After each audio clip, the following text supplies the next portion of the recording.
Hi again. My desire for this channel is part of what I'm going to be starting off to say, the series called Wednesdays with Wendy.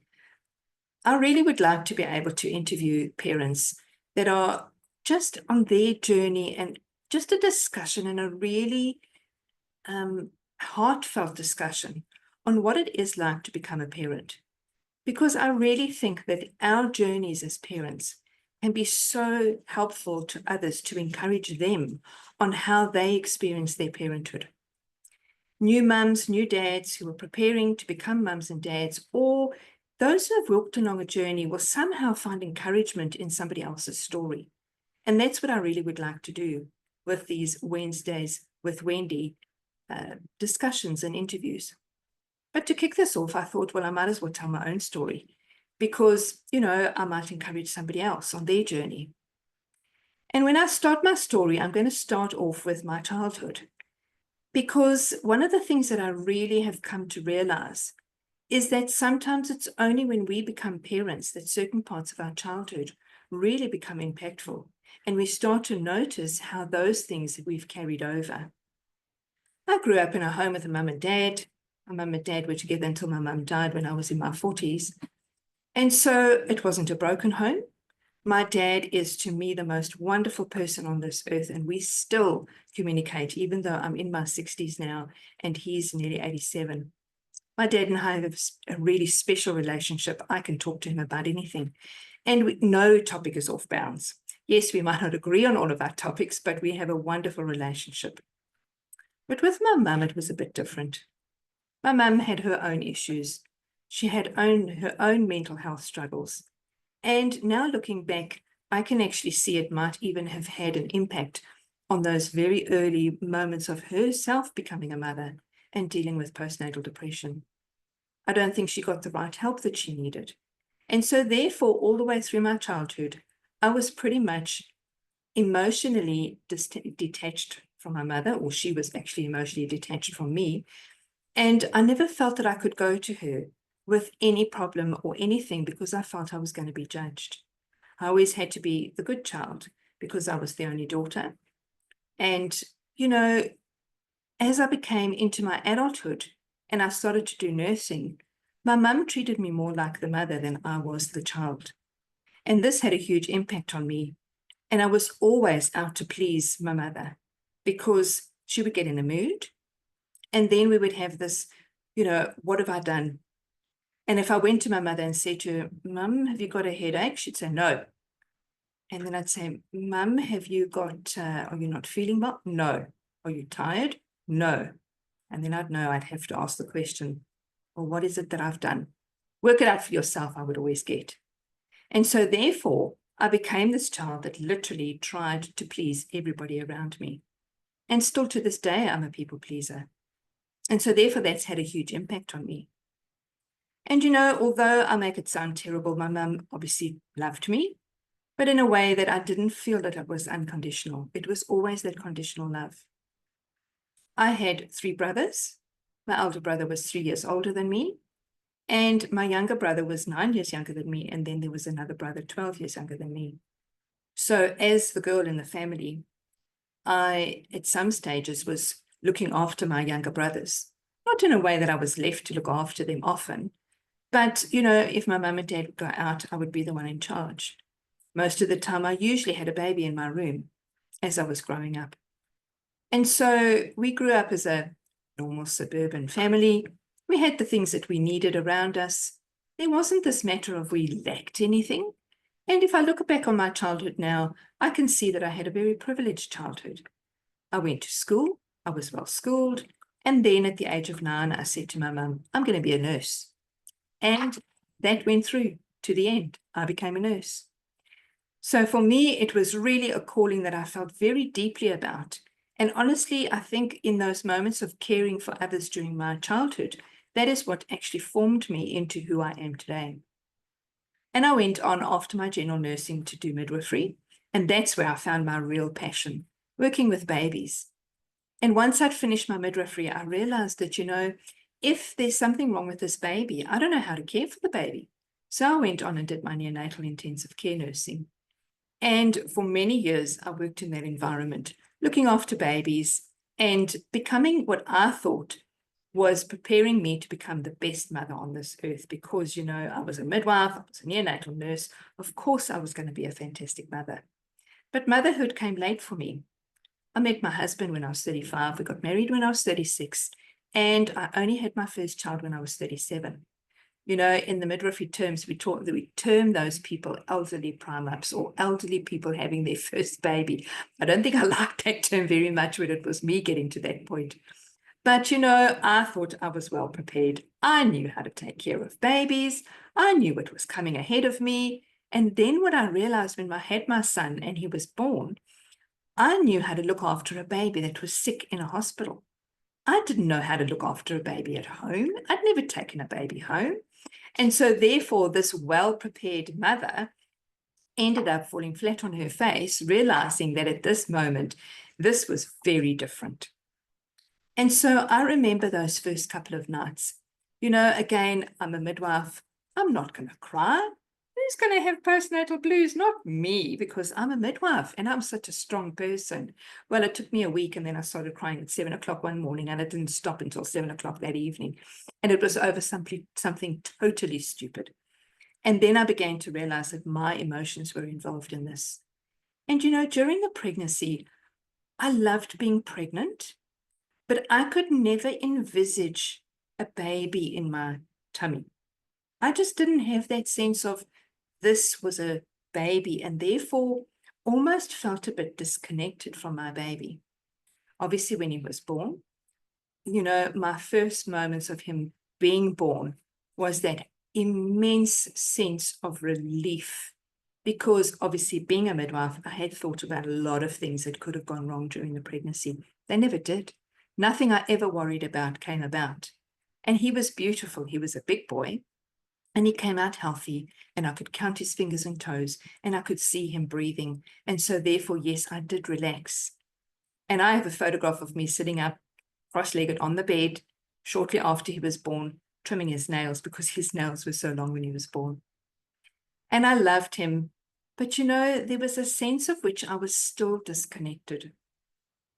And, when I look back on that moment, I remember particularly one day sitting with him in my arms, in the chair in the nursery, and just uttering the words, I love you, just seemed to be something that I couldn't actually say. I very softly whispered in his ear, I love you. And it was so soft that it was almost as if I didn't believe I could love my baby. And, for 6 months, I remember I would walk down the passage and sometimes I'd walk down and sort of glance into his bedroom when he was sleeping. And I think, oh, I have a child. And that was almost a moment at which I, again, just hadn't assimilated the fact that this was my baby. And I think it was more because I had looked after babies for such a long time that I was in the motion of looking after babies, but hadn't emotionally really connected the fact that I was now the mother that was looking after this baby. And so in some ways, I should have seen some alarm bells already going on. I should have noted that there was something that was going on within my experience that wasn't quite what I should have imagined it would feel like. So for those of you who have had those experiences of becoming a mother and not having that flood of love for your baby, or feeling tired and thinking, I just want to sleep rather than connect with my baby, I can identify with you. Because it's in those moments that we think there's something wrong with us as a mother. But in actual fact, love grows on you. And what I've learned is that a relationship with somebody that you have never met before, because you've never met your baby, it's like a blind date. You go on this blind date thinking, oh, okay, this person doesn't look too bad because you know your baby's all cute and looks gorgeous. But you haven't got to know that baby yet. And you have a lifetime of building up a relationship. My dad, being 87 now, there's some things that we talk about or he tells me, and I learned something new about my dad. So in actual fact, my dad and I, even at the age of him being 87 and me being 61, we're still bonding. And so when we have this pressure of this immediate bond has to happen with your baby. You will know that you will love your child from the moment you see them. Sometimes it's not like that for some of us. And it's okay, because your love will develop and grow with your baby. You will get to know this person, and they'll become a toddler, and then you'll find new things about them, and then they become a younger child, and you will constantly learn about them, and they will be learning about you too.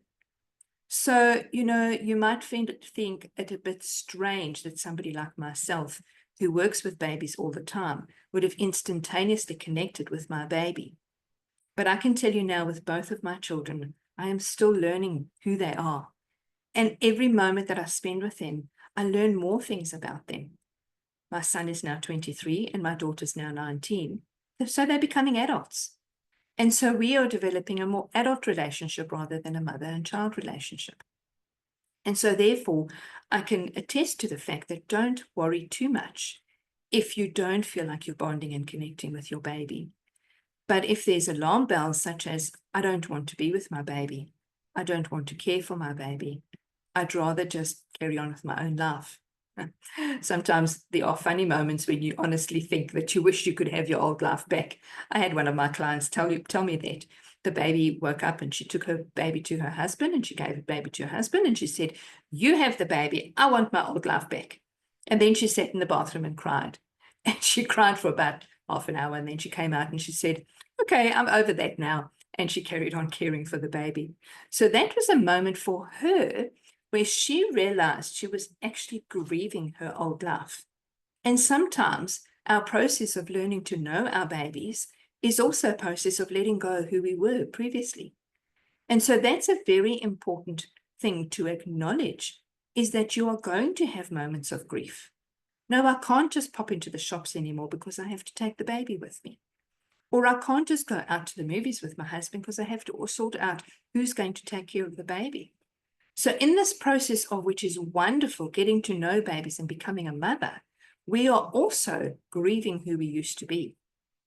And so now that I'm going through the phase where my children are much more independent, obviously as adults, one of them has left home already, I'm getting to a point where there are certain things I can now start doing again that I hadn't done for years. My mother, yes, I didn't have a good relationship with her, but my mother could knit. Oh, my word, she was the best person from a knitting point of view. And so she would knit for my children. And because she could knit so beautifully, I learned to knit from her. And I used to knit for other people's children before I was married and had children. I have never knitted my children a single item. Maybe there was a pair of booties I knitted for my son because I just never had the time to do so. But now I can pick up knitting, crocheting again. I'm busy crocheting myself a blanket because I have the time to be able to do those things. And so therefore, we must understand that there's many things we're going to put aside. There's many things of our old lives that we won't look at, but we'll pick them up again, because I always say that mothers are very good at finding lost things. So if there's lost things about yourself, you'll pick them up one day. So put those hobbies away if you have to, but know and understand that there will come a time when you'll have much more time to yourselves. So don't grieve that too much. Anyway, I've got a little bit lost on my story. I do go off at a tangent, but I thought that I would just mention that. And so when I looked at my mum and I saw the type of mother that she was, I had made a vow to myself, actually it was the day of her funeral, that I would never be the type of mother that she was. I wanted to be emotionally available for my children, and I wanted to write my story a little bit differently to what I experienced as a person who grew up with my mother. And that's a really important thing to understand, is that once you become a parent, you can rewrite that story from a parenting point of view. You now have the pen in your hands, and you can write that story according to what you would like it to be. But in my early motherhood, unfortunately, I didn't recognize that I had developed a postnatal depression. I'm a nurse, and I just got on with the job, and I managed to make sure that my children were well cared for, but there was an emotional part of me that was really struggling. My son was 4.5 when my daughter was born, And I remember that he was 6 years old. In other words, my daughter was 18 months old. And I was sitting next to the bath, and they were together in the bath, which I often put them together in there. I used to sit on a little stool next to the bath, and I would chat to them. But this particular day, I sat there and I thought, I actually just want all of this to end. I don't want to carry on anymore. That's to the point at which I had got, but I'd never acknowledged that I was really struggling. So for 6 years, I carried on going. And then I realized when I had that thought in my head, I better go and seek some help. I went to my GP, and yes, she started me on medication, which to some degree helped to lift my mood. But you know what I didn't do? Is I never went for counseling. I never really dug deep down into what was the cause of that postnatal depression. We have a very strong history of postnatal depression, a very strong history of bipolar disorder in our family. And my mother with her own depression. And my brothers have also struggled. I wonder if it wasn't something that was inherent in me, that was there waiting for the perfect storm. And sometimes that perfect storm is sleep deprivation. We know very much that sleep is so important, and is therefore not uncommon for those who have been fine during their normal lives to then hit the skids when that sleep deprivation comes in when you bring that new baby home. So really, when I think about what are the signs that I should have looked for? What are the things that I should have noted? And one of them was that I actually began to realize I couldn't smile anymore. I didn't want to smile. Even though I found things funny, my smile didn't seem to hit my mouth. And if I forced myself to smile, actually my eyes never smiled. I know that I was not willing sometimes to get out of bed. But yes, I forced myself to get up and get out of bed because I knew that there were things to be done. I knew there were things to care for, but my soul didn't want to get out of bed. I know as well that I was dragging myself around. I was not thinking about things in a happy moment. I was trying to be perfect. I was going to be that perfect mother. So I was doing things looking like I was keeping it. And I can put on a really good face. I can make people think that I'm really happy inside because I pretend. And so sometimes I would go about pretending that everything was fine.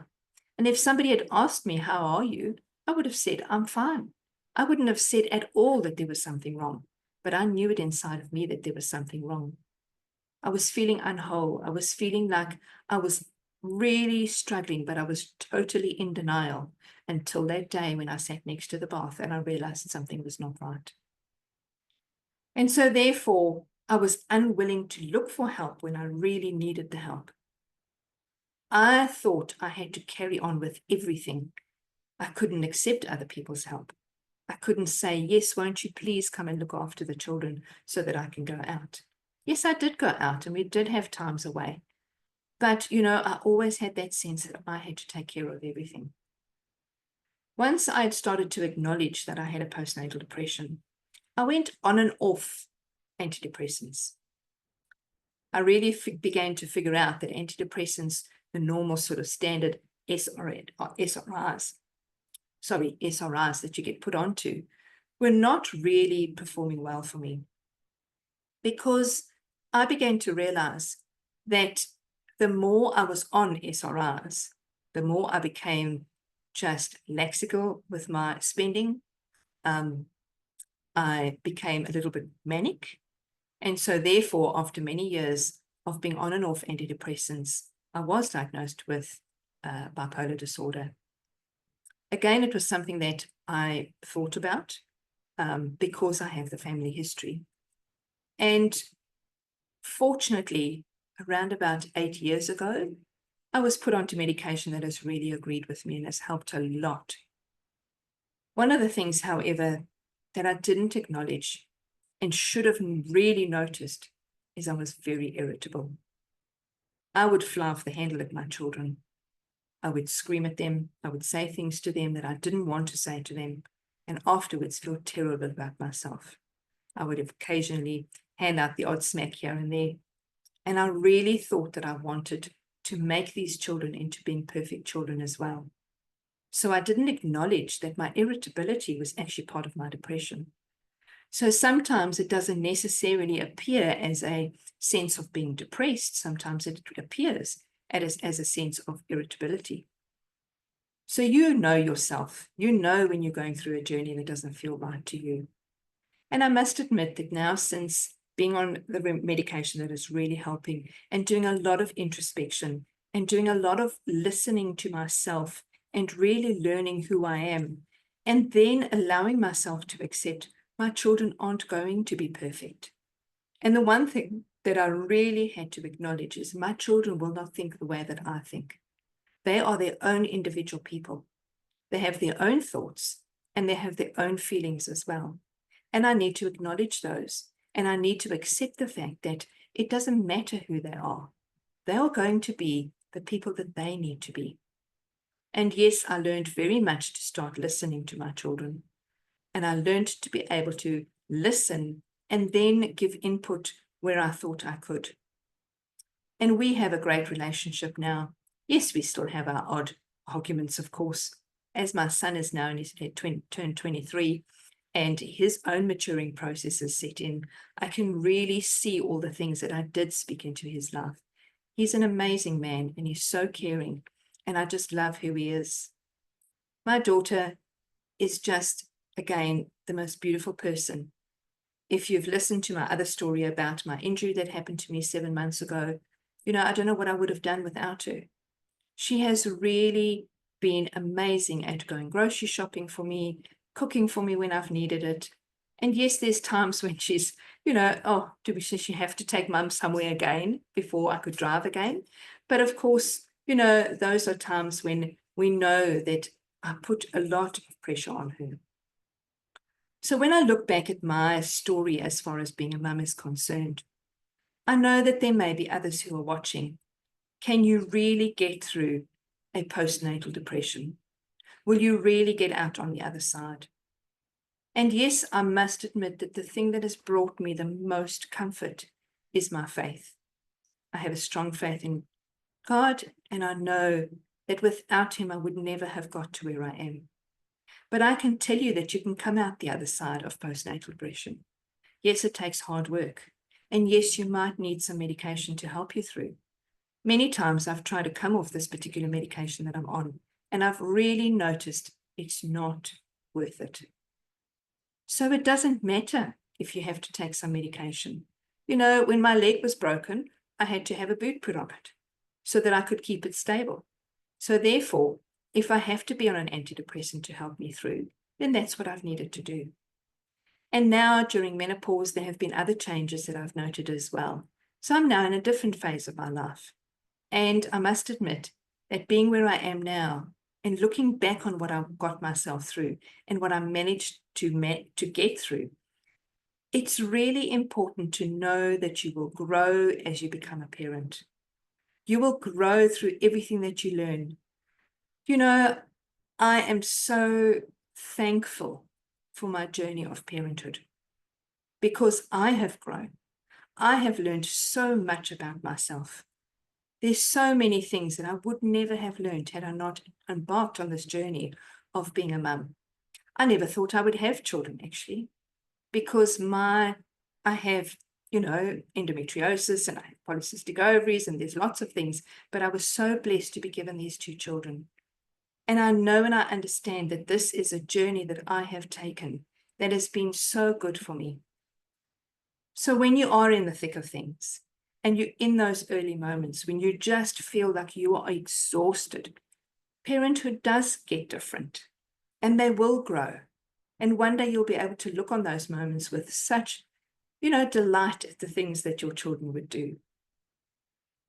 So therefore, can I be of encouragement to anybody who walks a journey where motherhood doesn't feel right sometimes?